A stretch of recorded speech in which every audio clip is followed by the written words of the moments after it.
और ये धौली गंगा है, ये विष्णु गंगा है, ये किसकी है? निर्मम सत्य का दर्शन होता, जिसका मालिक सिवाय परमात्मा के दूसरा कोई नहीं हो सकता। जब ममता वाली चीज देखते हैं तो हृदय में ममता का उदय होता है, और जब निर्मम वस्तु को देखते हैं, तीर्थ यात्रा का महत्व क्या है? थोड़ी तकलीफ सहने की आदत पड़े, थोड़े कुटुंब से अलग रहने की आदत पड़े, नारायण थोड़ा संबंधियों से अलग होके, व्यापार से अलग होकर थोड़ा निश्चिंत जीवन व्यतीत करें। अब वहां भी जाते हैं तो फोटो खिंचवाने के लिए जाते हैं फोटो खिंचवाने के लिए जाते हैं, और वहाँ रिश्तेदारों की याद कर करके भगवान को तो भूल जाते हैं। हमारी मम्मी के लिए ये चाहिए, हमारी नानी के लिए ये चाहिए, हमारी दादी के लिए ये चाहिए, हमारी परदादी के लिए ये चाहिए। वहाँ भी अपने देह को दिखाने के लिए ही जाते हैं। तो तीर्थ में जाने से, वहाँ स्नान करने से, ममता रहित वस्तुओं के दर्शन से हृदय पवित्र होता है। तब महात्माओं की सेवा होती है, और जब महात्माओं की सेवा होती है तो धीरे धीरे भगवान के बारे में सुनने को मिलता है, और जब सुनने को मिलता है तब श्रद्धा होती है। श्रद्धा माने जो सुने उसमें सत्य की बुद्धि कि ये सच्ची चीज है, उसके बाद उसमें रुचि हो जाती है, अरे भाई ये चीज भी बढ़िया है। क्योंकि मनुष्य चिंता से ग्रस्त रहता है ना, दिन रात चिंता से ग्रस्त रहता है।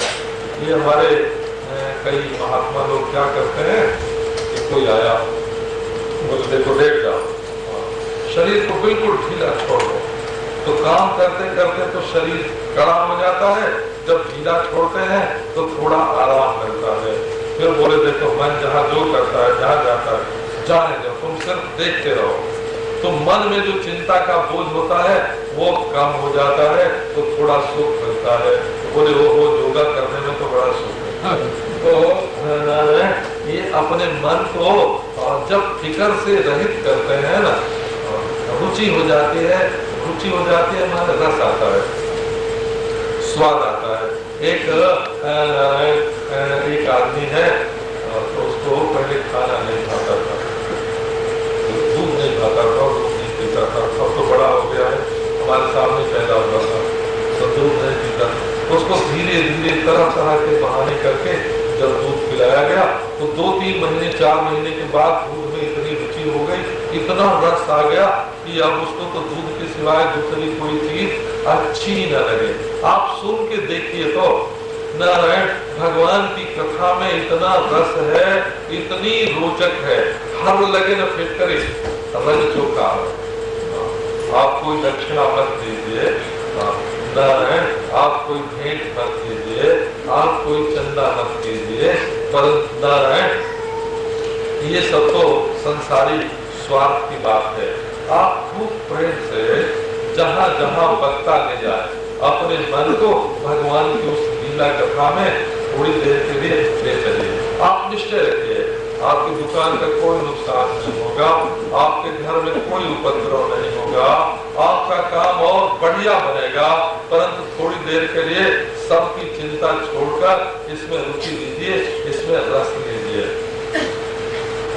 तो जब सुनने लगते हैं भगवान की कथा, तो भगवान काम के रास्ते से वो हृदय में प्रवेश करते हैं, और वहाँ जो गंदगी होती है उसको साफ करते हैं। और नारायण धीरे धीरे जब सुनना बढ़ता है, तब काम क्रोध लोभ, काम में क्या होता है, काम में शरीर में पीड़ा होती है नारायण, और काम में अपना मन पराधीन हो जाता है कि हमको तो नारायण उससे हमारा सुख तो वहाँ रखता है। जैसे अपने घर पैसे को पराये घर में रखते, हमको ऐसा मालूम है, और कई उद्योगपतियों करोड़पतियों के बारे में, अरबपतियों के बारे में मालूम है कि जब छापा पड़ने के डर से उन्होंने अपनी वस्तुएं दूसरों के घर रख ली, तो वहां से लौट के नहीं है, लौट के नहीं है, विदेश में रख दी, विदेश से लौट के नहीं है। ये स्थिति है महाराज। तो कामना जो है वो हमारे सुख को दूसरे के घर में ले जाके रखती। हमारा सुख तो इस औरत में है, इस घर में है, इस मर्द में है, अपने सुख को गिरवी रख देना किसी के घर में न, पराधीन बना देना, उसका गुलाम हो जाना है। अब लोग क्या है महाराज, अपनी दरिद्रता का प्रदर्शन है, हमको ये चाहिए, ये चाहिए, ये चाहिए। क्रोध क्या है, हमारे दिल में आग लगी है, ये दिखाना है। तो जब हम भगवान का स्मरण करते हैं तो हमारे मन में काम की आंधी नहीं आती, लोभ की बाढ़ नहीं आती, क्रोध की आग नहीं आती, वो जलती, हमारा हृदय शांत हो जाता है। और जब हृदय शांत हो जाता है नारायण, तब धीरे धीरे उसमें भगवान की भक्ति काम लोभादेश चेत एतैरनाविद्धं स्थितं सत्रे प्रसीदति। जैसे पानी में जब कोई गंदगी न रहे तो निर्मल हो जाता है। जैसे सरोवर है, अब एक सज्जन वहाँ गए महाराज, हम सरोवर में अपना मुँह देखेंगे। अब सरोवर में तो गंदलापन बहुत था और तरंगें थी, तो अपना मुँह कैसे दिखे। यदि आप अपने को पहचानना चाहते हैं तो ये जो आपके हृदय का सरोवर है ना, इस सरोवर में एक तो काम क्रोध की गंदगी नहीं चाहिए और एक चंचलता नहीं चाहिए, फिर आप अपने आप को देख सकेंगे। असल में हालत ये हो गई है कि हम दूसरों को तो देखते हैं परंतु अपने आप को नहीं देखते हैं। दूसरे के घर में दूसरे की पूंजी की बात करते हैं, उसके घर में इतना रुपया है, जैसे आप कोई कागज दिखा गया हो, है ना, झूठ मूठ की कल्पना करते हैं और अपने भीतर क्या है इसका बिल्कुल ज्ञान नहीं है। तो जब हृदय शुद्ध होता है तब अपने हृदय में अपनी परछाई पड़ती है, अपना प्रतिबिंब पड़ता है, उसमें भगवान की परछाई पड़ती है और एक निर्मलता, एक प्रसन्नता आ जाती है। और इस तरह महाराज जब मन में निर्मलता प्रसन्नता आती है तब ये जो हम जगह जगह आसक्त हो जाते हैं, चिपक जाते हैं, हमको ये चाहिए, हमको ये चाहिए, और इसके बिना हम नहीं रह सकते। ये भगवान आपको सच बताता हूँ, एक करोड़पति एक बार हमको आपसे 40-45 वर्ष रतनगढ़ में मिले थे। वो कहते थे कि उस लड़की से अगर हमारी शादी नहीं होगी तो मैं कुएं में कूद के मर जाऊंगा। ऐसे बोलते थे, उस लड़की से हमारी शादी होनी चाहिए, नहीं तो मैं मर जाऊंगा। अब देखो ऐसा, उसके पास करोड़ों की संपदा, बड़े बड़े मेल कारखाने और नारायण, वो उसके मन की स्थिति ये, तो मन में निर्मलता नहीं है, आसक्ति छूट जाए, कहीं चिपको मत, हम इसके बिना नहीं रह सकते, हम इसके बिना नहीं रह सकते। बस जहां तुमने अपने को जोड़ा कि इसके बिना नहीं रह सकते, वही चीज तुमको गुलाम बना के, पराधीन बना के और सबसे ज्यादा दुख देगी। जिसको शराब पीने की आदत पड़ जाती है, लोग शराब पिलाकर उससे बुरा काम करवा देते हैं, उसके मन की निकाल ले, जानते हैं कि इसको जहाँ एक बोतल मिली और बस ये हमारी मुट्ठी में आया। आजकल क्या नाम है, ईमानदारी की भी कीमत होती है। और हमको एक ने बताया कितना रिश्वत देंगे तो इनकी ईमानदारी देख सकते। नारायण ऐसी स्थिति हो गई है, तो अपनी ईमानदारी को आप बेचो मत। किसी भी वस्तु के प्रति, चीज के प्रति या किसी व्यक्ति के प्रति, किसी जात के प्रति, आदमी के प्रति आपके मन में इतनी आसक्ति नहीं होनी चाहिए कि आप उसके गुलाम बन जाएं। तो जब भगवान के प्रति आसक्ति आपको होगी तो दुनिया की जो आसक्तियां हैं वो मिट जाएगी। फिर कोई आता है, कोई जाता है, कोई मरता है, कोई जीता है, कुछ मिलता है, कुछ बिछुड़ता है, इसमें आपके लिए कोई भेद नहीं रहेगा। हर समय आप हर हालत में खुश रहने लगेंगे, आपका मन निर्मल और प्रसन्न हो जाएगा। एवं प्रसन्न मनसो भगवत भक्ति योगिता भगवत तत्व विज्ञानम मुक्त संगस्य जायते। जब आपके जीवन में कहीं आसक्ति नहीं रहेगी तब आप पहचान जाएंगे कि बिना आसक्ति में हमको गुण बुद्धि हो जाती है। जिससे हमारे मन में आसक्ति होती है, मोहब्बत हो जाती है, उसमें गुण ही गुण दिखते हैं। और जिससे नफरत हो जाती है, दुश्मनी हो जाती है, उसमें दोष ही दोष दिखते हैं। तो असल में किसी चीज में गुण नहीं होते, हमारा प्रेम उसमें गुण दिखाता है। किसी चीज में दोष नहीं होते, हमारी जो नफरत है, दुश्मनी है, द्वेष है, वो उसमें दोष दिखाता है। तो आपको ये सोचना चाहिए कि हमारा हृदय इससे इतनी नफरत या इतनी मोहब्बत करके इसके साथ फंस क्यों रहा है। तो जब कहीं फंसता नहीं है, चित्त निर्मल होता है, उस समय सब चीज इसको भगवान दिखती हो। भगवत तत्व विज्ञान मुक्त संघर्ष से जा रहे थे, फिर तो दुनिया में न कोई अच्छा है न बुरा है, सबके साथ सद्भाव है, सबके साथ एक रास्ता है, जन्म और मरण एक साथ है, मेरे एक साथ समान है, मिलना और बिछोड़ना ये दोनों जो है एक समान है, मिलना और बिछोड़ना तत्व विज्ञान हो जाता है। तो तत्व विज्ञान की ये ब्रह्म और आत्मा की एकता का अनुभव हो जाता है।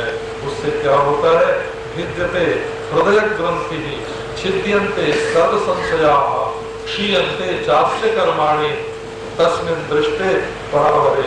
बड़ी से बड़ी चीज जिसको हम समझते हैं वो परमात्मा से छोटी होती है, और जब उस परमात्मा का दर्शन हो जाता है तो दुनिया की जो छोटी छोटी चीजें हैं उनमें हमारे दिल की गांठ नहीं लगती, हम उनके साथ बंधते नहीं, चिपकते नहीं, निर्भय होकर के, निर्द्वंद होकर के सब काम करते हैं।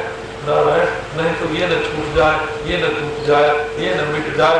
जहाँ परमात्मा का बोध हुआ, जीवन में निर्भयता आ गई। विद्यते हृदय ग्रंथि, दिल की गांठ, काम की गांठ, किसी की इच्छा, किसी के साथ हम इच्छा से बंधे हुए हैं, किसी के साथ हम लोभ से बंधे हुए हैं, किसी के साथ दुश्मन के साथ क्रोध से बंधे हुए हैं। ब्रह्मा विष्णु महेश की भी गांठ बिल्कुल छूट जाती है, हृदय की गांठ खुल जाती है। और अज्ञान से जो संशय मन में होता है, कहीं ऐसा न हो जाए, कहीं ऐसा न हो जाए, कहीं ऐसा न हो, कहीं ऐसा न हो, ये सारे संशय कट जाते हैं। और जन्म जन्म के जो कर्म है, इस जन्म के जो कर्म है जिनका भोगने के लिए हमको संसार सागर में भटकना पड़ता है, वे सब के सब कर्म क्षीण हो जाते हैं और मनुष्य मुक्त हो जाता है। इसलिए श्रीमद् भागवत का सार क्या है कि यदि मनुष्य के जीवन में समझदारी है, तो वही कवयो नित्यम भक्तिम परमया मुदा वासुदेवे भगवते कुर्वन्त्यात्म प्रसादनी।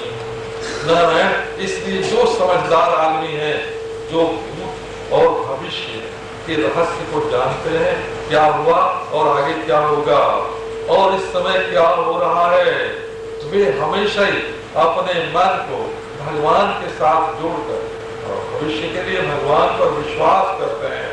नारायण भूत को भगवान के प्रति समर्पित कर देते हैं, वर्तमान को में भगवान को देखते चलते हैं, उनको सब जगह परमेश्वर का दर्शन होता है और आनंद में भरे रहते हैं, छलकते हुए चलते हैं।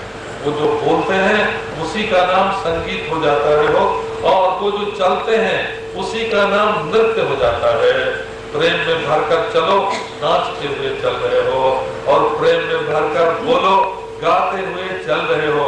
जिसको छू दो, उसमें रस का संचार हो जाए, वो सुखी हो जाए। जिसके ऊपर तुम्हारी नजर पड़े, तुम्हारे दिल का सुख उसके ऊपर बरस पड़े।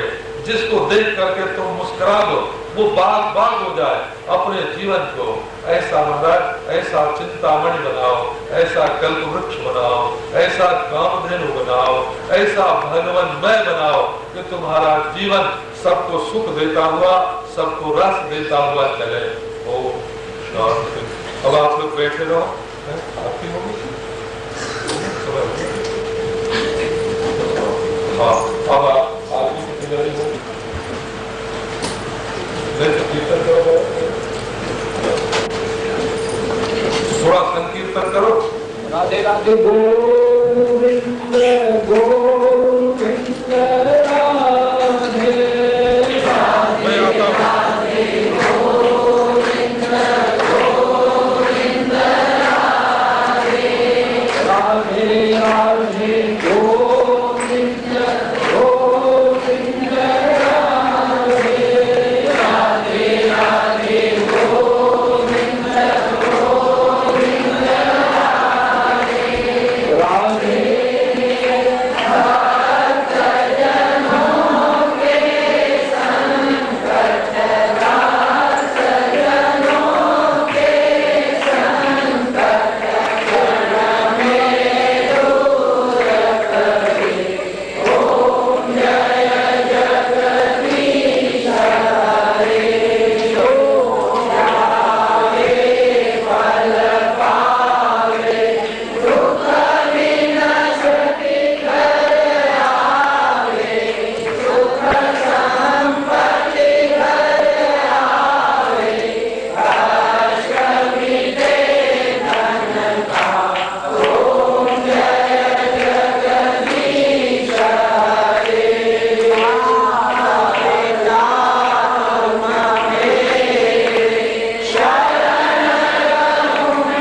प्रकाशोऽस्ति पुष्पाण्यादाय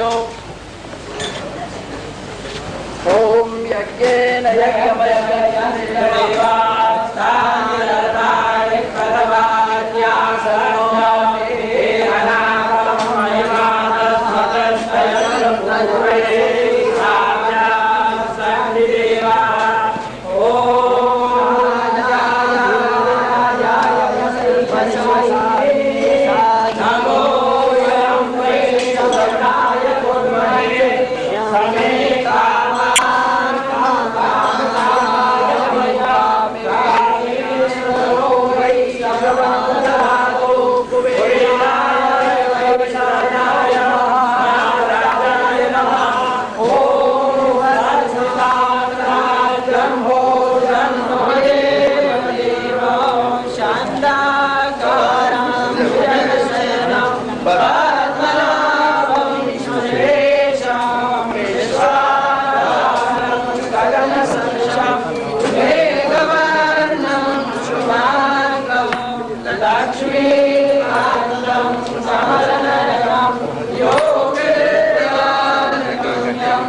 Vande